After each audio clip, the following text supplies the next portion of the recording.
আসসালামু আলাইকুম রহমতুল্লাহ বারাকাতু। আমি মোহাম্মদ রিয়াজুল ইসলাম। আজ আপনাদের মাঝে আরেকটি বিষয় নিয়ে আলোচনা করতে এসেছি। সেই বিষয়টি হচ্ছে, কিছু কিছু মানুষ নিজেকে শো আপ করতে বেশি পছন্দ করে। তারা যেখানেই যায় সেখানেই সেলফি তুলে জানান দেয় আমরা খুব সুখে আছি, খুশি আছি। তারা এটা বোঝে না যে তাদের এই ব্যবহারের কারণ অন্যের কষ্টের কারণ হয়ে দাঁড়ায়। আমরা ভালো আছি এটা আমাদেরকে কেন মানুষকে জানান দিতে হবে? আল্লাহ পাক আমাদের ভালো রাখছেন, এটা আল্লাহর মেহেরবানি। এটা আমাদের নিতান্তই গোপনীয় একটা বিষয়। সেই গোপনীয় একটা বিষয় আমরা সবার মাঝেই তুলে ধরছি। আমরা ভাবতেছি আমরা খুব বড় হয়ে গেছি, সেলিব্রিটি হয়ে গেছি। ফেসবুকে লাইক, কমেন্ট, শেয়ার পেলেই বুঝে আমি খুব অন্য থেকে বেশি বুঝি, বেশি জানি, বেশি জ্ঞানী,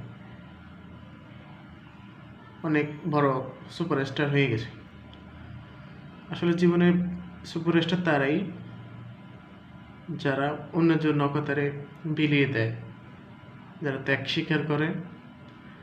স্বীকার করার পরে কখনো রিওয়ার্ডের আশা করে না, তারাই হচ্ছে আসল সুপারস্টার।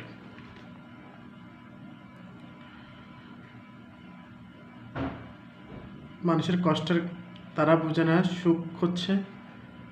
মানুষের সুখ হচ্ছে আধ্যাত্মিক বিষয়। সুখ টাকা দিয়ে কিনা যায় না।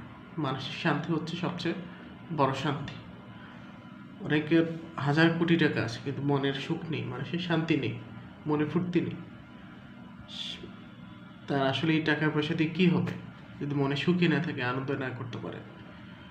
ক্ষণিকের আমাদের এই জীবন।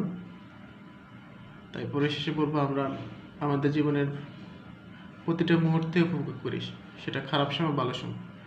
আসলে কোনো সময়ই খারাপ না। আল্লাহ পাক যা করেন বান্দার ভালোর জন্যই করেন। এটা মনে করেই আমাদেরকে ধৈর্য ধরে সামনে এগিয়ে যেতে হবে। ধন্যবাদ সবাইকে।